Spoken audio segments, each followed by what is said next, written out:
Terima kasih adik Aisyah yang sudah membacakan. Nah, di sini siapa yang tahu kandungan dari surat ini? Penjelasan dari surat ini.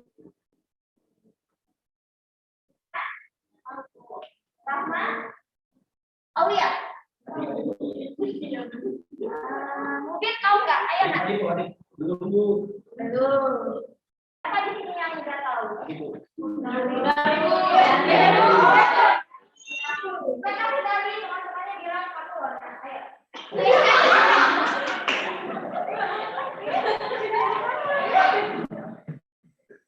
Jadi setelah yang saya dengar tadi, dalam surat ini, nama saya pertama itu seruan kepada seluruh umat untuk percaya kepada yang benar yaitu Allah Subhanahu Wa Taala dan menjauhi tabu tidak punya sesuatu yang melebihi Allah Subhanahu Wa Taala.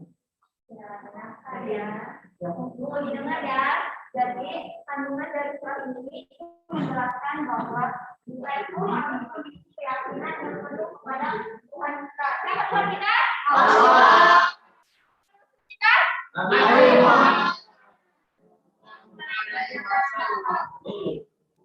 Jadi di sini juga tuh dalam kita misalkan bahwa kita itu harus meyakini keimanan yang tadi ya, yaitu berupa rukun iman.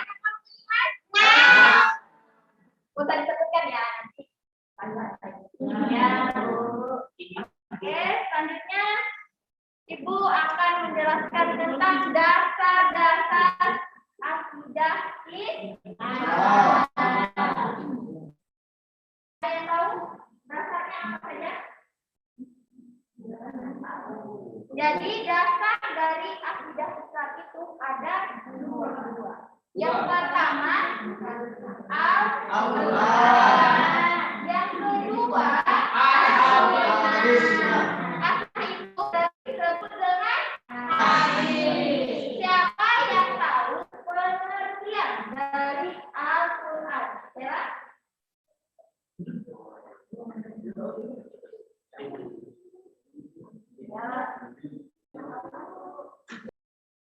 Allah. Selain dari itu ada yang tahu Al-Quran itu apa yang lebih lengkap atau secara umumnya? Sama Adit, oh iya Adit itu ada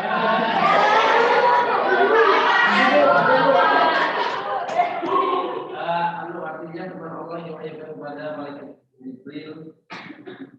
Malaikat Jibril. Apa yang wafat melalui malaikat Jibril? Melalui perantara malaikat Jibril.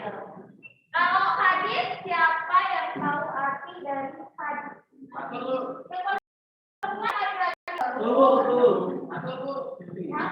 Oh, jelas dari hadis. Jelas.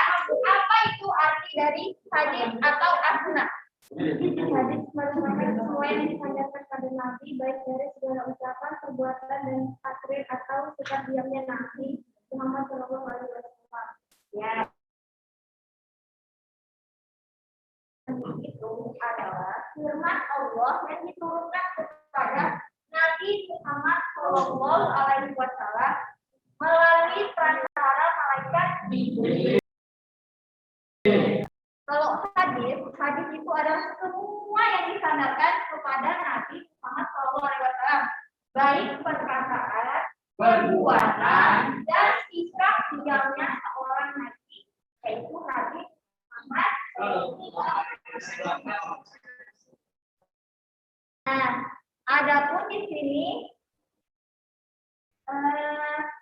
ada hadis ya yang menjelaskan mengapa sih akidah itu Al-Quran dan As-Sunnah itu disebut sebagai dasar dari akidah Islam. Nah, di sini itu hadisnya ada yang mengatakan enggak? Yang membantu itu.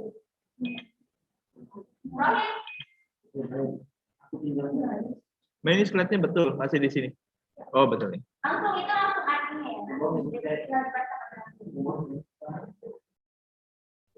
Aku tinggalkan pada tamu dan perkara. Kamu tinggalkan tempat mama berpegang. Aku tinggalkan pada kamu dua perkara. Kamu tinggalkan pusat selama berpegang kepada keduanya, yaitu kitab Allah dan Sohe, juga ini hadis riwayat Alif, Al-Hakim, Al-Bayhaqi, Ibnu Nasr dan Ibnu. Ya, betul sekali. Jadi hadis ini menyebutkan bahwa aku tinggalkan pada kamu semua perkara, yaitu Al-Quran dan As-Sunnah. Dan di sini juga disebutkan bahwa seseorang yang mengimani atau mengikuti dasar dari Al-Quran dan As-Sunnah, maka dia tidak akan tersesat. Maka dari itu, apapun yang ditunjukkan oleh keduanya, maka kita harus wajib percaya dan mengimaninya. Ya, selanjutnya di sini Ibu akan membentuk kelompok buat kalian supaya kalian itu lebih memahami lagi apa yang dijelaskan. Di sini tadi kan sudah dijelaskan tentang rukun iman ya, sudah disebutkan. Jadi di sini Ibu akan meminta anak-anak dibagi 6 kelompok, baik yang online maupun yang offline. Jadi yang online 3 kelompok, yang offline 3 kelompok. Silakan dibagi. Jadi yang kelompoknya dibagi jadi 2, yang laki-laki cukup 1, dan yang di dalam yang online itu nanti akan dipandu oleh Ibu Hilma ya. Ibu Hilma, apakah mendengar suara saya? Ya, kedengeran kok. Ya, bisa dipimpin ya yang di dalam. Di dalam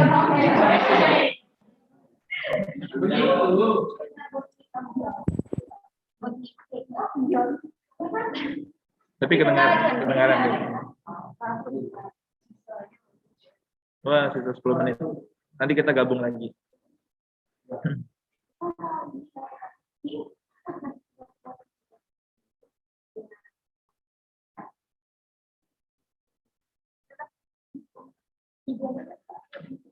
Hilma? Ya, Pak. Ya, dibagi sudah ya? Ya, anggaplah sudah dibagi gitu, Mbak. Misalnya. Ya, jadi ini kelompok 1, 2, 3-nya yang offline, 4, 5, 6-nya yang online ya. Jadi yang offline dibagi materi pertama itu akan menyuruh kalian mencari dalil-dalil tentang rukun iman. Jadi kelompok pertama itu tentang rukun iman yang pertama, yaitu beriman kepada Allah Subhanahu wa Ta'ala.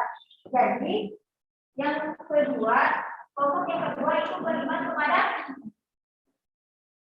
malaikat Allah. Yang ketiga itu beriman kepada Allah. Nah, yang online itu beriman, yang kelompok empatnya beriman kepada Nabi dan Rasul. Kelima kepada hari akhir dan keenam kepada Ramadan. Jadi didengar ya peraturannya. Di sini Ibu akan menyuruh kalian cari dalil-dalilnya. Jadi saat memberikan presentasi ada yang membacakan ayatnya, ada yang membacakan artinya, dan ada yang menjelaskan arti dari dalil tersebut. Nah, jadi silakan dibentuk berapa kelompok kira-kira, berapa kelompok. Silakan dibentuk kelompoknya. Kira-kira kalian butuh berapa menit untuk mencari? 30.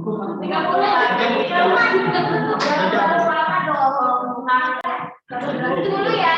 Kelamaan, Mbak. 10 menit kelamaan. Kan dia tinggal searching Google kalau dapat itu. 3 menit. 3 menit. Ayo,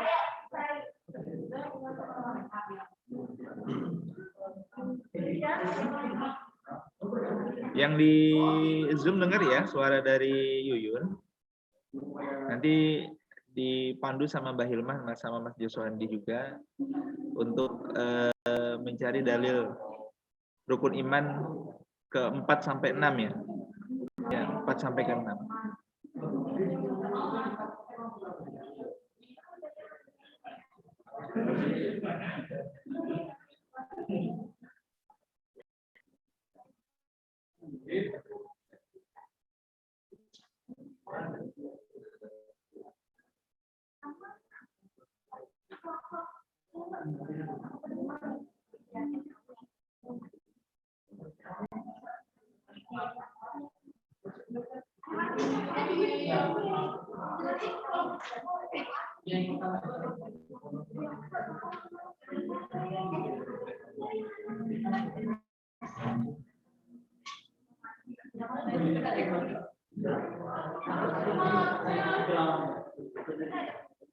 Teman-teman yang ada di rumah saat ini di sini sedang lagi jadi beberapa kelompok begitu ya. Saya harapkan di rumah juga bisa dengan baik untuk mencari dalil dan arti dari rukun iman keempat sampai dan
teman-teman yang ada di Zoom ini Zoom saya ini waktunya terbatas, nanti jika terkeluar silakan Anda bergabung lagi ya.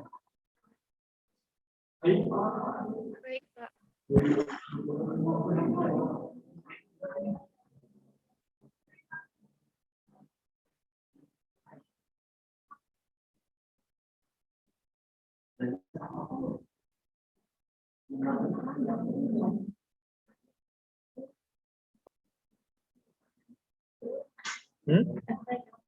Boleh?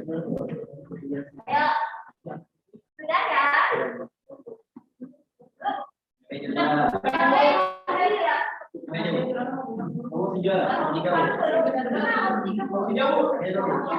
Oke, kita mulai dari sampaikan. Sampai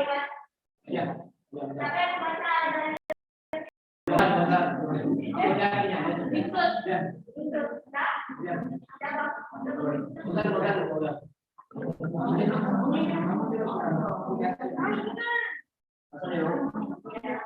dari bacakan suratnya apa?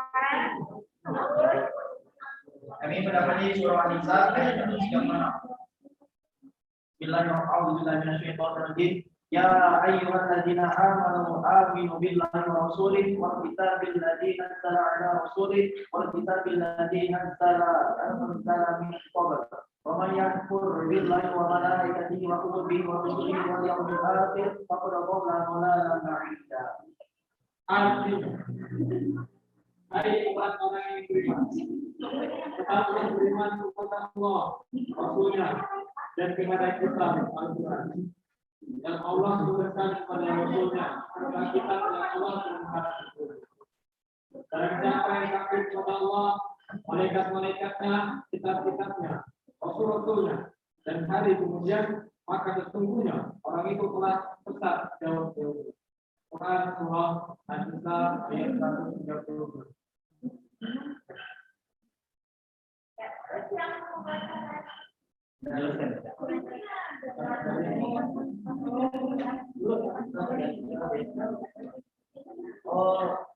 Bismillahirrahmanirrahim. Tadi ayat Al-Quran yang dibacakan oleh teman saya tadi dapat disebutkan bahwa orang-orang yang beriman atau yang beriman kepada Allah dan Rasulnya, dia pasti akan beriman kitab-kitabnya. Di sini jelaskan bahwa ada iman kepada Allah, iman kepada Rasul, iman kepada kitab. Dan paling siapa yang tidak beriman, maka dia adalah orang yang bersesat. Jadi itu yang langsung. Bapak adik. Berani. Baik, kita mengatakan kandungannya kan? Ya. Jadi kandungannya sudah hal seperti yang kita mungkin termasuk turunan atau perintah. Untuk setiap orang yang muslim itu beriman dan meyakini kepada Allah dan Rasulnya. Dan di dalam surat ini juga sudah ada banyak, tapi termasuk juga iman kepada kita, ada iman kepada Allah, ada iman kepada kita. Nah, di sini dijelaskan bahwa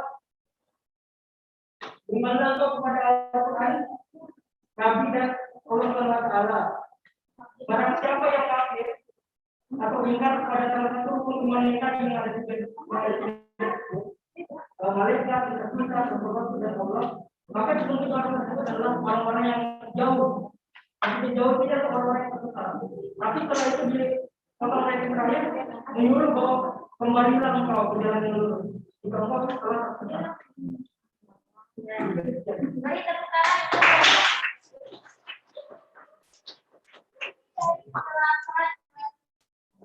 pembacaan ayat, arti dan kandungannya tadi sudah baik ya. Selanjutnya nomor berapa? 2. Ayat 42. Yang lainnya dijelaskan ya dalam nomor 10. Ini penting kok.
Dan Tuhan itu Tuhan Maha Esa. Tidak ada Tuhan selain Dia, Dia Maha Benar,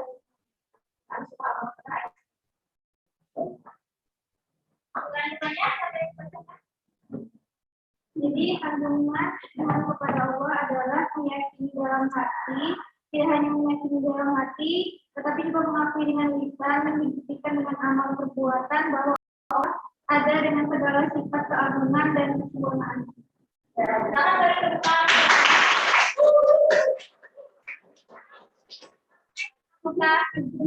Oke, dia apa? Jadi ini kalau menentukan, jadi dari ayat-ayat itu menjelaskan bahwa jika seseorang itu beriman kepada mereka menggunakan maka mereka orang-orang yang diberikan cahaya atau pertolongan. Jika seseorang tersebut tidak mengimani, maka seorang itu tadi yang dalam kandungan surah yang tadi disampaikan oleh Komputer bahwa orang tersebut akan tersesat. Nah, jadi kenapa ibu memberikan kalian tidak membaca artinya dan memahami isi kandungannya, itu semua itu untuk menambah akidah kita supaya kita itu lebih beriman kepada Allah dan kepada keenam rukun tadi. Jadi di sini ibu berterima kasih semua kepada anak-anak maupun yang online dan offline yang sudah berpartisipasi penuh dan aktif dalam pembelajaran akidah Islam ini. Nah, tidak lupa juga selanjutnya nanti akan ada penjelasan materi dari Bapak Joshua. Dan ini juga penjelasan materi itu penting karena itu nanti Bapak Joshua itu akan menjelaskan tentang tujuan dan pengertian tentang iman, Islam, dan ihsan. Jadi ibu tutup ya sampai di sini. Semoga apa yang telah kita pelajari ini dapat bermanfaat bagi kita. Amin. Semuanya. Ibu tutup dengan bacaan Alhamdulillah. Ya, terima kasih. Assalamualaikum warahmatullahi wabarakatuh. Joshua Andi. Ya, Pak.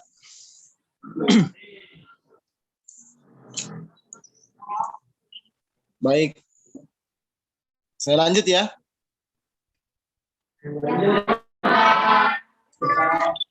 Kelihatan kamu Kak? Di bawah, Pak. Apa ini kelihatan? Bentar deh.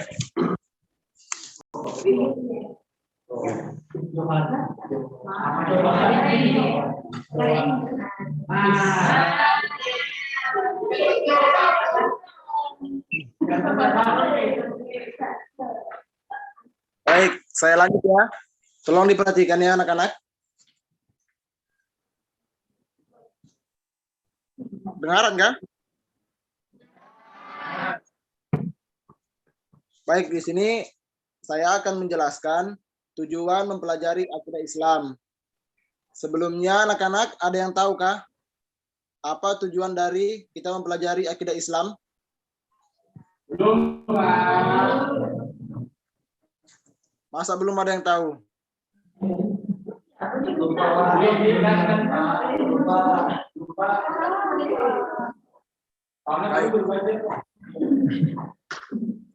Oke, tolong diperhatikan ya, yang online atau yang offline, tolong dengarkan baik-baik ya. Jadi, tujuan mempelajari akidah Islam ini sangatlah penting. Karena bagi setiap muslim akan menjadi sebab kuatnya iman dan keistiqomahan dalam mengamalkan Islam. Dengan demikian, tujuan mempelajari akidah Islam yang pertama itu untuk memupuk dan mengembangkan dasar ketuhanan yang telah ada sejak manusia lahir. Jadi sebelum kita lahir nih, akidah Islam itu sudah ada. Zaman-zaman Nabi, sahabat. Terus yang kedua, yaitu untuk menghindarkan diri dari kemusyrikan. Ya, taulah kan zaman sekarang adanya yang keluar dari jalur-jalur Islam, ada yang menduakan Tuhan. Terus yang ketiga itu untuk menghindari diri dari pengaruh akal pikiran yang menyesatkan. Jam belum baik. Selanjutnya untuk memupuk dan mengembangkan dasar ketuhanan yang ada sejak lahir.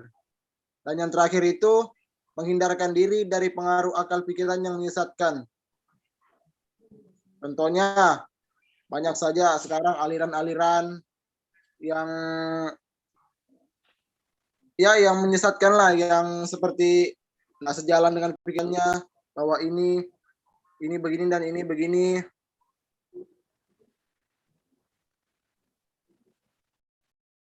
Sudah diperhatikan kah, anak-anak? Sudah, Pak. Sudah, Pak. Kalau bisa dicatat ya. Ya, ya. Ini kan kami ada Offline, yang online bagaimana? Halo, yang online. Aman, Pak. Nah, selanjutnya saya akan menjelaskan pengertian iman, Islam, dan ihsan. Nah, di sini saya meminta beberapa orang untuk menjelaskan apa itu iman. Kepada Mubin, bisa jelaskan apa itu iman? Pak, jelas Pak. Lagi Pak. Ya, Kurang jelas Bapak ngomong. saya tanya kepada Nur Mubin. Oh,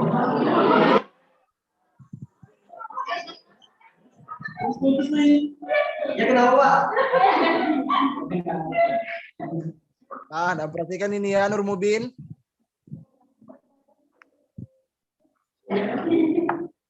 Coba jelaskan apa itu Nur Mubin.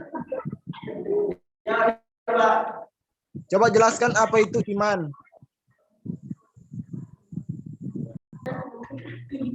Kalau iman secara bahasa percaya atau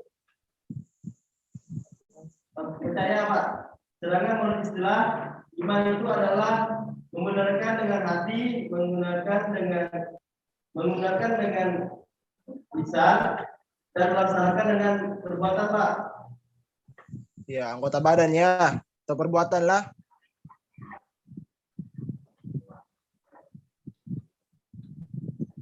Selanjutnya, pengertian Islam.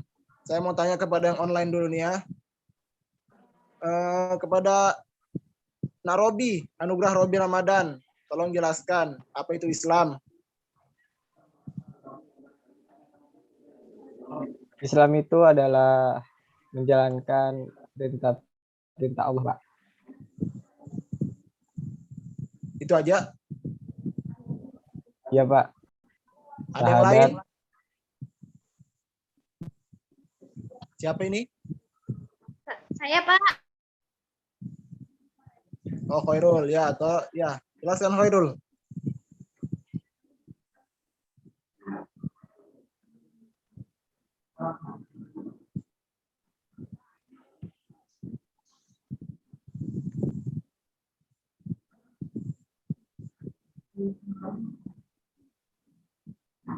Oh, baik ya. Jadi jawabannya itu antara Robi dan Khairul Ihsan benar semua ya. Yang terakhir ihsan. Saya mau tanya kepada yang cewek-ceweknya ini. Ada yang bisa jawab kah?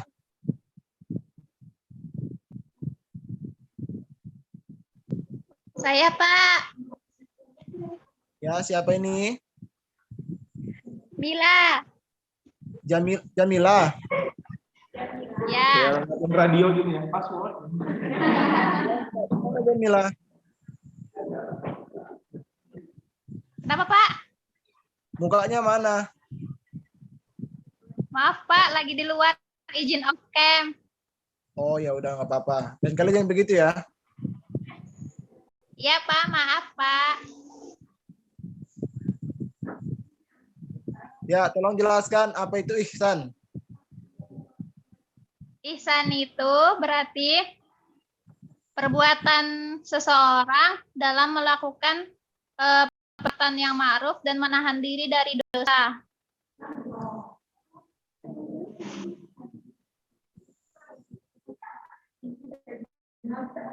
Ada lagi?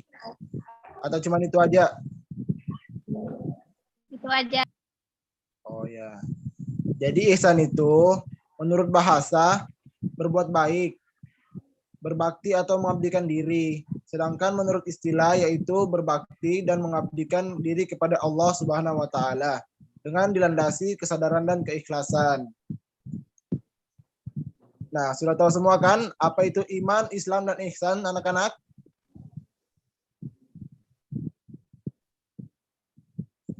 Yang offline bagaimana?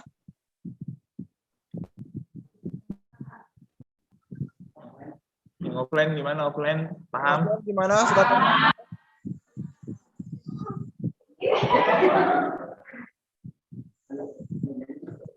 Ya, saya mau tanya lagi. Halo, tolong diperhatikan ya. Saya mau tanya lagi. Dari ketiga pengertian iman, Islam, dan ihsan, apa hubungan dari ketiga poin tersebut? Ada yang bisa jelaskan kah?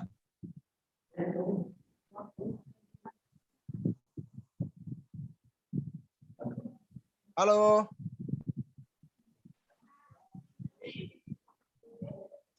Kedengaran kah suara saya ini? Ya. Ada yang bisa jawab kah? Hubungan antara ketiganya? Antara iman, Islam, dan ihsan. Iya. Ya, hubungan ketiganya.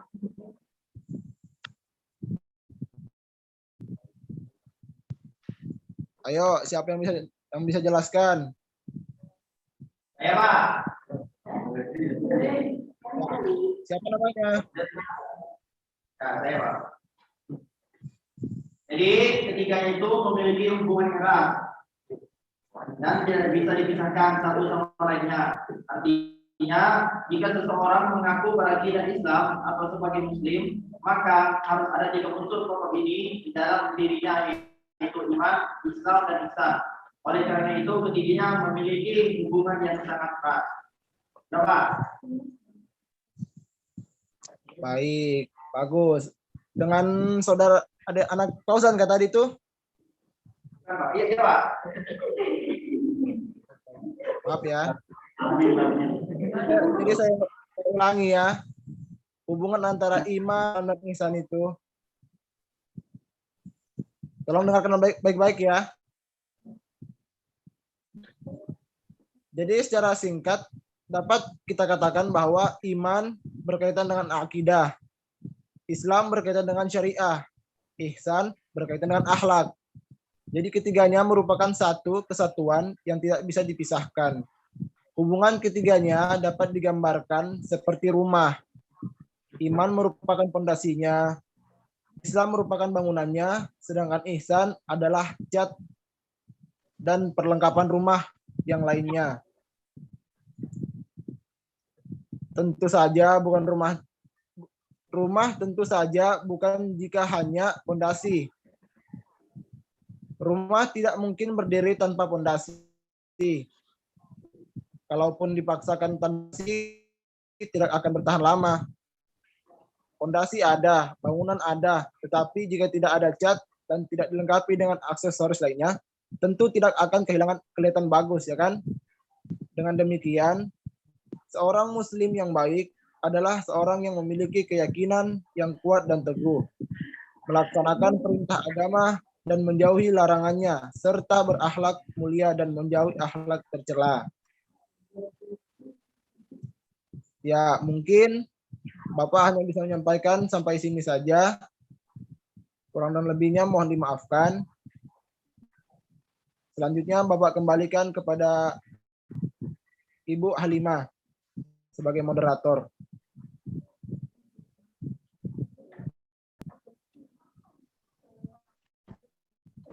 Baik, terima kasih Pak Yuswandi sudah menjelaskan materinya. Kedengaran suaranya? Dengaran, Mbak. Oke. Nah, tadi merupakan penjelasan dari materi akidah. Jadi di sini Ibu bisa memberi kesimpulan sedikit ya anak-anak mengenai materi hari ini, yaitu akidah Islam ini penting sekali untuk dipelajari. Karena apa? Karena akidah Islam ini merupakan pokok-pokok kepercayaan yang harus diyakini kebenarannya oleh setiap orang yang beragama Islam. Seperti seperti itu anak-anak.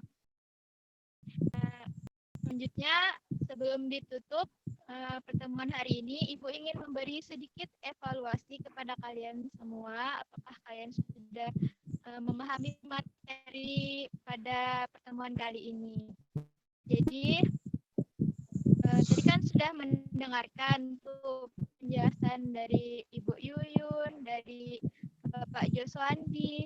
Pastilah kalian bisa kan ya menjawab siapa yang di sini ingat pengertian dari akidah Islam menurut istilah. Ayo, siapa yang ingat tentang materi pengertian akidah Islam? Coba yang offline atau online ada yang bisa jawab nggak?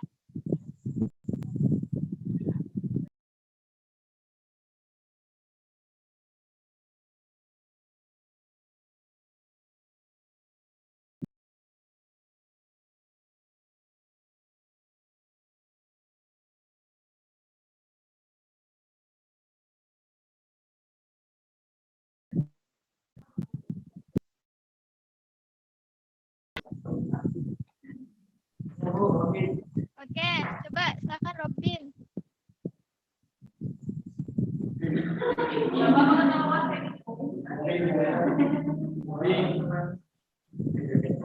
Oh, Mubin. Silakan Mubin.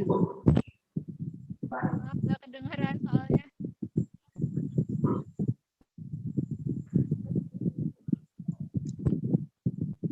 Coba tadi apa pengertian dari akidah Islam menurut istilah?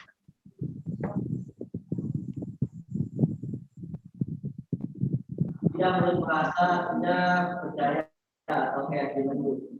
Dan bila akidah berarti dasar-dasar kepercayaan atas keyakinan hati seorang muslim yang bersumber dari ajaran Islam yang wajib dipegang oleh setiap muslim sebagai sumber keyakinan yang mengikat. Ya, benar. Ada yang lain? Ada yang lain mau menyampaikan lagi? Yang offline mungkin? Atau yang online? Itu saja kah?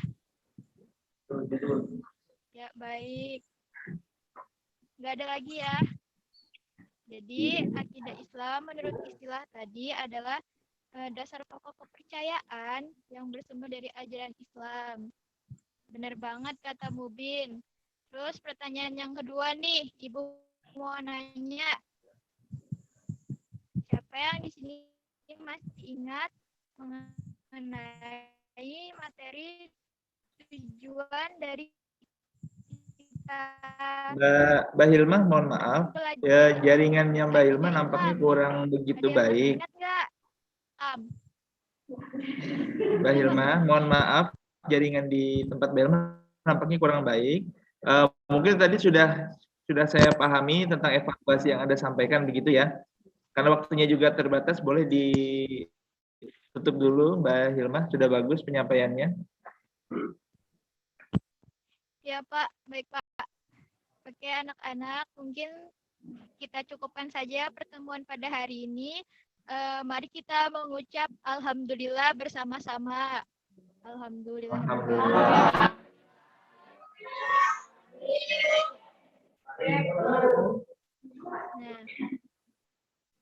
Nah, mungkin itu saja yang dapat Ibu sampaikan. Sekian dan terima kasih. Wassalamualaikum warahmatullahi wabarakatuh. Waalaikumsalam. Tepuk tangan dulu untuk kelompok ini.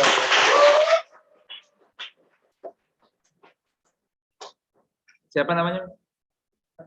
Fadil, Masim Fadil Yusuf sudah membantu saya jadi kameramen hari ini. Teman-teman yang berbahagia, saya selalu memiliki catatan per individu yang saya catat di handphone saya sesuai per kelas di notes begitu ya. Dari setiap penampilan Anda, baik yang dari online maupun offline. Jadi secara garis besar ada satu hal yang hampir terlupa seperti itu, dan mungkin ini juga kesalahan saya. Saya ingin mengingatkan kembali ke Anda bahwa dalam proses pengajaran ketika Anda sudah menjadi seorang guru nanti, maka ada 3 hal minimal yang Anda harus lakukan. Yang pertama itu ada history. Apa itu history?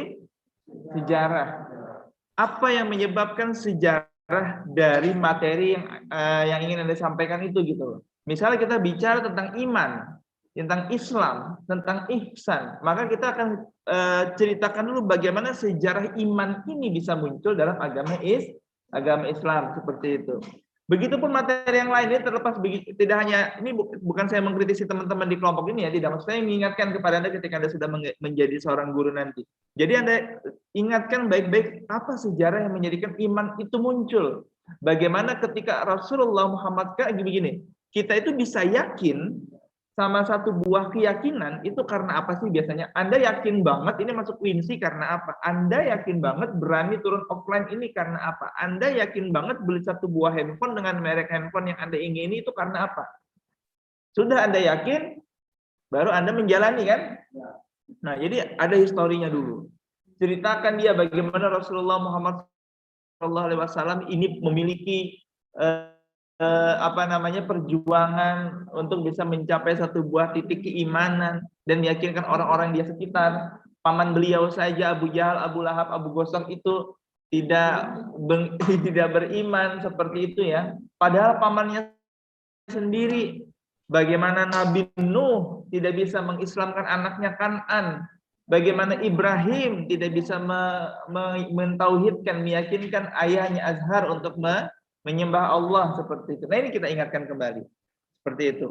Nah, itu yang pertama. Lalu yang kedua, saya ingatkan kembali kepada Anda bahwa sesungguhnya ketika Anda menjadi seorang guru, maka gunakanlah bahasa-bahasa pantaran dengan dia. Carikan contoh-contoh yang sesuai dengan apa yang terjadi dalam kehidupan keseharian mereka. Maka dari itu ada hal positif, ada hal negatif, ada targhib wa tarhibnya tadi Anda jangan lupa. Hal positifnya apa ketika dia beriman itu dia dapat apa? Ya. Sama Anda kalau izin sama orang lain gitu ya. Kan ada sebab akibat kan? Kadang ada orang izin secara bahasa komunikasi itu begini. Dulu waktu saya mengajar di FEBI, kalau WA pimpinan atau Anda WA dosen gitu. Pak, saya tidak masuk ya Pak, karena hari ini saya sedang mengikuti kegiatan ini misalnya. Itu kan akibatnya dulu baru sebab. Harusnya kan sebab akibat. Pak, dikarenakan saya mengikuti vaksin hari ini, sehingga saya tidak bisa mengikuti perkuliahan. Sama, ketika Anda menyampaikan satu buah materi, jangan didahulukan kalimat-kalimat negatif yang dia dapatkan. Tanamkan ke dalam pikiran siswa Anda itu hal-hal yang positif dulu. Kenapa dia harus beriman? Ketika kita beriman kepada Allah, artinya kita sebagai wujud keyakinan bahwa Allah lah yang menciptakan.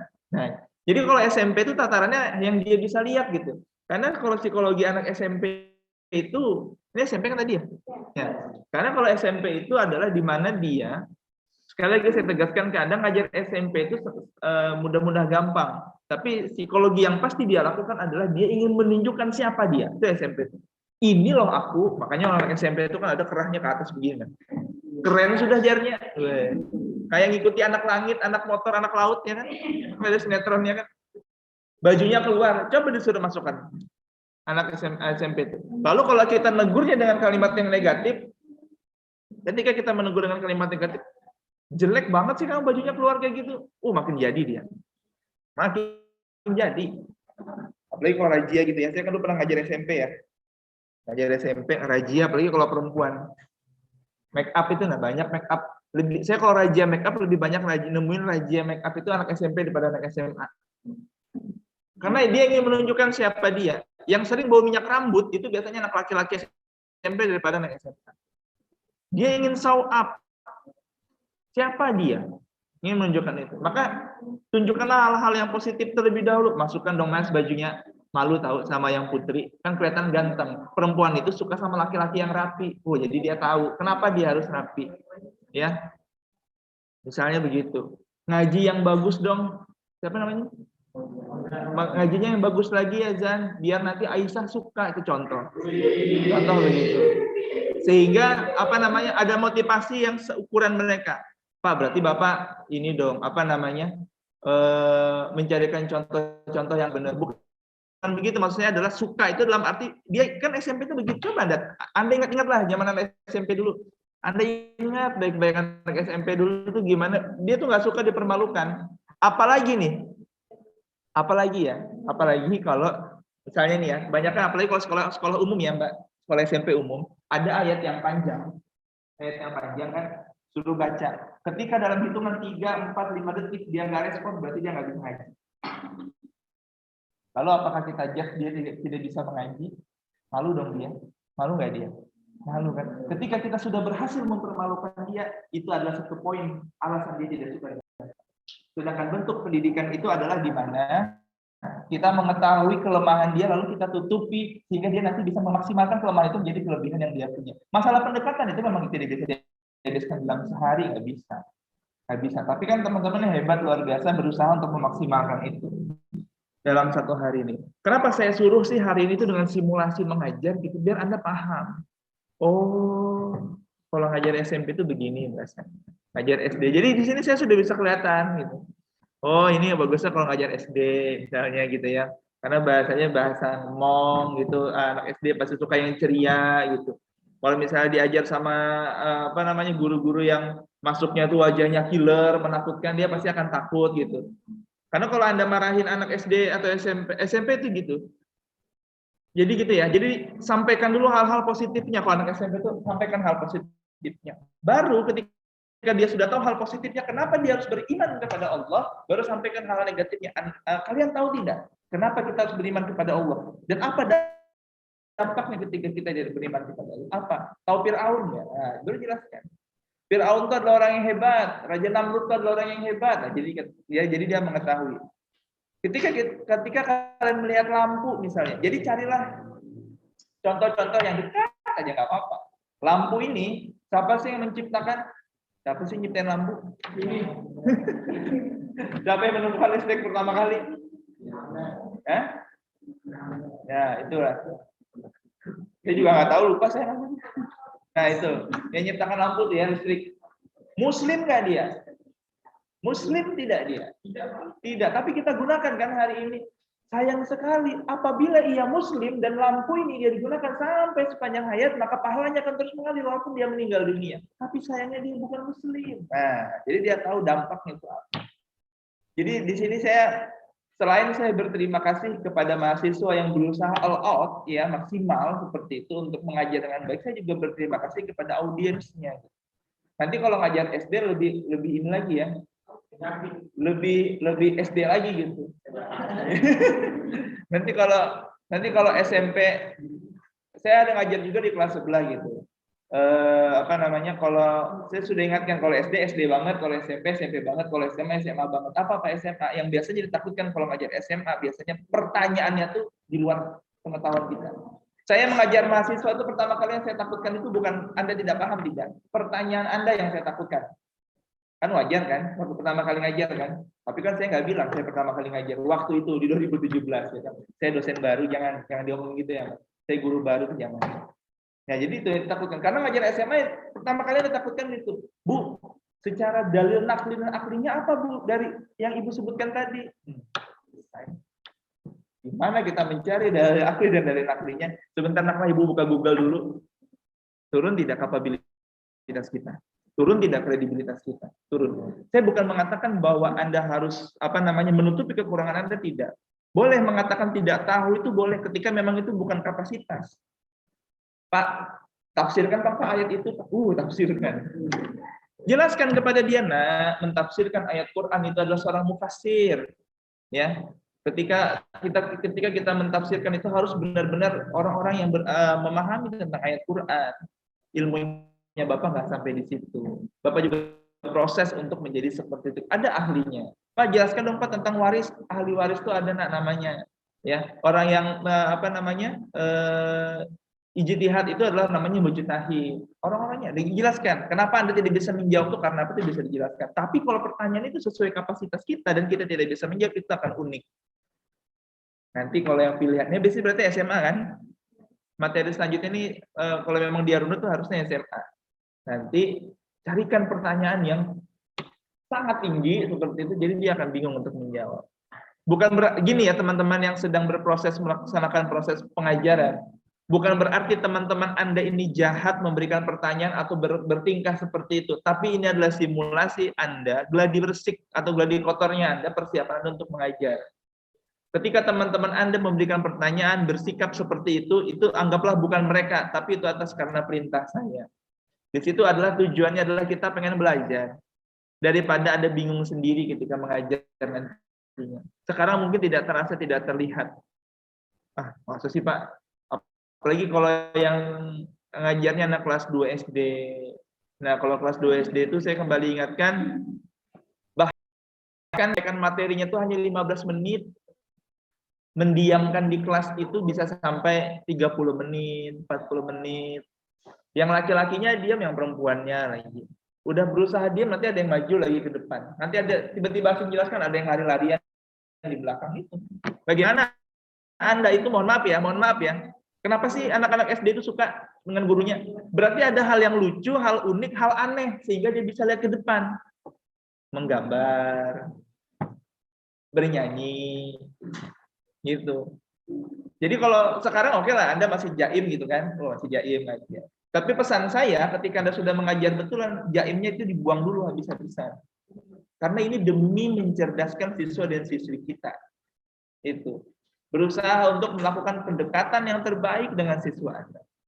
Jadi kalau SMP itu minimal 3 yang Anda ingatkan. Historis, alasan, kenapa sejarahnya. Apa yang terjadi sih sebelumnya, kenapa kita harus beriman. Hal positif apa sih yang kita dapatkan ketika kita beriman. Hal negatif apa sih yang kita tidak dapatkan, yang akan kita dapatkan ketika kita tidak beriman kepada Allah. Nah itu pun yang coba kalian perhatikan, pola pendidikan kita sama. Pasti akan begitu. Kalau dia mengikuti rule pendidikan, dan itu saya selalu sampaikan, Anda harus punya alasan dulu kenapa mengikuti perkuliahan ini, itu kenapa. Makanya pertemuan awal saya sampaikan nanti, dengan adanya perkuliahan ini Anda akan begini. Sudah tahu, baru kita proses praktekkan. Jadi tidak ada sedikit pun dalam benak saya ngejudge atau mengolok atau merendahkan Anda ketika Anda mengajar, tidak. Justru apa yang saya lihat hari ini itu adalah calon-calon guru yang masa depan. Jangan-jangan suatu saat anak saya gurunya kalian. Kan kita tidak tahu ya. Artinya saya berusaha untuk memberikan yang terbaik dalam proses metode pembelajaran hari ini. Proses pembelajaran hari ini adalah semoga saja kualitas pembelajaran nanti bisa lebih baik lagi dibanding saya dan sebelum-sebelumnya. Itu saja.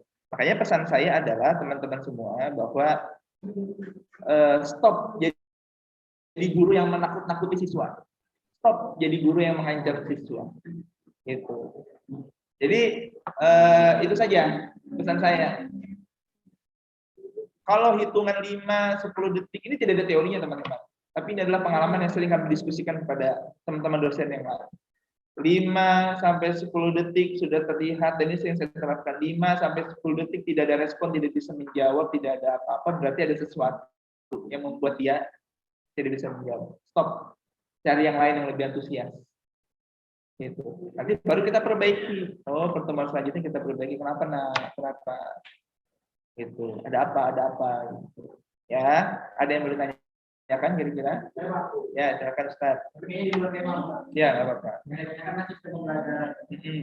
Pembelajaran di sekolah dasar di zaman sekarang yang saya temui Pak. Ini pembelajaran di guru langsung memberikan materi. Memberikan kayak materi itu, tapi tidak dijabarkan Pak. Tapi setelah dia memberikan materi langsung memberikan soal. Ya, banyak itu. Itu kan maksudnya itu tidak harus menegakkan ya. Karena siswa itu perlu penjelasan khusus. Tapi secara organ itu kan tidak dijelaskan oleh materi. Itu bagaimana? Baik, makasih banyak Mas. Pertanyaannya bagus. Dulu saya juga menjadi guru SD gitu ya. Jadi guru SD, saya saya bisa santai begini karena ngajar mahasiswa aja. Nanti kalian saya doakan jadi dosen ya. Saya duduk hampir 2 jam melihat presentasi gitu kan. Tapi saya sudah melewati fase di mana saya tuh tidak bisa diam selama mengajar. Hampir dari 2000, saya kan dari semester 2 sudah ngajar ya. Sampai pokoknya hidup saya itu saya habiskan mengajar di sekolah di luar non dosen ya, itu sampai 2016. Saya kan dari dosen 2016. Nah, itu saya habiskan untuk mengajar. Saya pernah ketemu yang begitu banyak. Nanti akan ada bumerang Anda dengan dosen, akan ada bumerang Anda dengan guru-guru yang tua. Contoh misalnya, ketika menyambut Ustadz Faujan mau datang, siswanya bersorak hore gitu. Ya, ada Ustadz Faujan, ayo Pak masuk Pak, masuk gitu. Berarti ada sesuatu yang dia sukai. Didengar sama guru senior, ributnya Bang Pak kelas pian. Ini anak PKL nih ya, tolong nih jadi penjelasan buat Anda. Ketika Anda magang nanti, kenapa Bu kelas ibu ribut? Kalau kelas saya itu diam, survei aja gimana ibunya ngajar. Diam itu ada dua, diam ketakutan atau memang karena diam dia mau memahami gitu. Ribut itu juga ada dua, ribut karena memang ribut tidak kondusif atau ribut sedang antusias. Kalau sedang ribut dalam proses pembelajaran itu alhamdulillah nggak apa-apa. Coba bahagianya batin kita ketika kita disambut, ya ada Ustadz Faujan datang sama Ustazah Aisyah. Contoh ya, Ustazah Aisyah datang juga, Ustazah Aisyah datang, misalnya nyambut. Bahagia kan? Itu bahagianya luar biasa Mas. Datang aja. Lalu bikin simulasi. Yang kita tadi tuh bikin kelompok katanya Ustazah Yuyun tadi. Ayo bikin kelompok gitu. Tepuk tangan gitu. Oke, orang ngejatnya seakan-akan ribut, tapi itu proses pembelajaran. Itulah pembelajaran yang dinamis dan itu yang harusnya diharapkan. Lalu bagaimana ketika ada yang begitu banyak? Saya sering menemukan gitu. Ketika saya mengajar juga banyak. Oke, kerjakan LKS halaman 1, 2, dan 3, bagian A, B, dan C. Kerjakan ya pilihan ganda. Jawabannya langsung dijawab gitu misalnya. Yang esainya tulis soal di buku tulis. Pokoknya selesai hari ini juga ibu mau rapat. Padahal ibunya bekesahan di kantor. Bekesahan tentang Aldebaran lawan Andin. Ya kan? Misalnya begitu. Ini yang harus Anda hindari. Lalu, Pak, saya kan PNS, Pak. Ini menyadarkan ya. Saya kan PNS. Gaji saya, Pak, mengajar dengan berkualitas. Dengan mengajar biasa-biasa saja, gajinya sama, betul? Betul nggak? Sama kan?